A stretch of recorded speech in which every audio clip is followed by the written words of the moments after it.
ايش بدي احكي للناس؟ ايش بدي اقول له؟ يعني كل الناس بتعرف شنو فيه، يعني كل الناس تعرف شنو فيه. والله عايش من قلة الموت، يعني من قلة الموت عايشين. ليش معظم الناس لهلا ما رجعت من المخيمات ولساتها عايشة بالمخيمات؟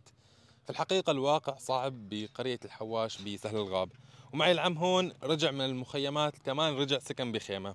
هو رح يجاوبنا على هذا السؤال. تفضل عم احكي لي اليوم شلون وضعكم هون؟ والله وضعنا ايش بدي اقول لك؟ ما بعرف، تعبان تعبان، يعني ما في شيء نهائيا. مهم.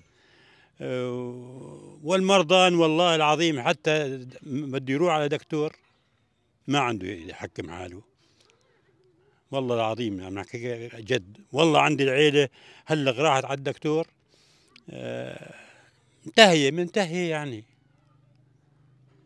تحكي لي شلون انت اليوم باي مخيم كنت نازح؟ وين لو امتى رجعت لهون؟ شلون وقت رجعت لهون إن شلون كنا عشت؟ عائدون بس يعني مسلقين. مهم. والله سحبنا وجينا، وما في شيء يدعم لنا نهائيا، يعني كل شيء مو موجود عندنا. من كل شيء يعني ما في وجود من كل شيء ابدا. عندنا ما فيش نهائيا. مهم. ايش بدي اقول لك؟ ما بعرف.